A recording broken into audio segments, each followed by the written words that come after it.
అనంతపురం జిల్లా తాడిపత్రిలో జరుగుతున్న అక్రమాలపై మాజీ ఎమ్మెల్యే కేతిరెడ్డి పెద్దారెడ్డి తీవ్ర విమర్శలు చేశారు. అక్రమ మద్యం సరఫరాపై వైసీపీ నేతలతో కమిటీ వేయాలన్న జేసీ ప్రభాకర్ వ్యాఖ్యలకు కౌంటర్ ఇచ్చారు. వైసీపీ నేతలు ఎందుకు మంత్రులు పయ్యావుల, టీజీ భరత్లతో ఓ కమిటీ వేస్తే సరిపోతుందన్నారు. తాడిపత్రిలో అక్రమ మద్యం సరఫరా, గంజాయి, పేకాట యథేచ్ఛగా సాగుతున్నాయని ఆరోపించారు. ఈ వ్యవహారాలపై సీఎం చంద్రబాబు, మంత్రి లోకేష్ ఎందుకు స్పందించడం లేదని ప్రశ్నించారు. తాడిపత్రిలోని పోలీస్ స్టేషన్లకు జేసీ స్టేషన్ అని పేరు పెట్టింది అంటూ ఫైర్ అయ్యారు. తన ఫిర్యాదులపై పోలీసులు, ఉన్నతాధికారులు స్పందించడం లేదంటూ కేతిరెడ్డి ఆగ్రహం వ్యక్తం చేశారు. నువ్వేమి దీక్ష కూర్చోవలసిన అవసరం లేదు, నా పైన ఒక కమిటీ వేయమని చెప్తాను మా వాళ్ళతో.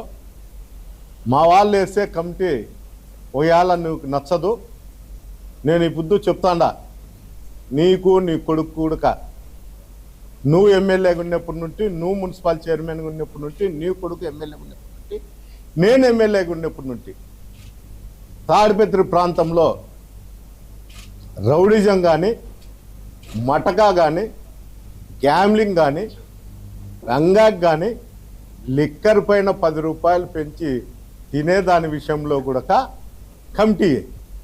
మా పార్టీ వాళ్ళు ఏం అవసరం లే. నాకు మీ పార్టీలో కొంతమంది అంటే గౌరవం.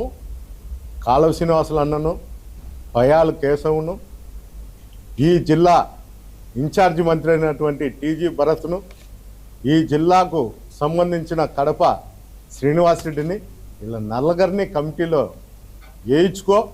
నేను కూడా అన్నా, నీకు ఒకటే వినపము, మీరు ఈ కమిటీలో ఉండి ఏదన్నా కానీ అక్కడ జరిగే అరాచకాలపైన, అన్ని దానిపైన నా మీద కానీ, మీ పార్టీకి సంబంధించినటువంటి ఎమ్మెల్యే కుటుంబ సభ్యుల మీద కానీ విచారణ చేయండి. మీరు ఏది విచారణలో ఏది తేలితే దానికి నేను మీ మాట కట్టుబడి ఉంటా. ఏదో వాళ్ళు చెప్తారు.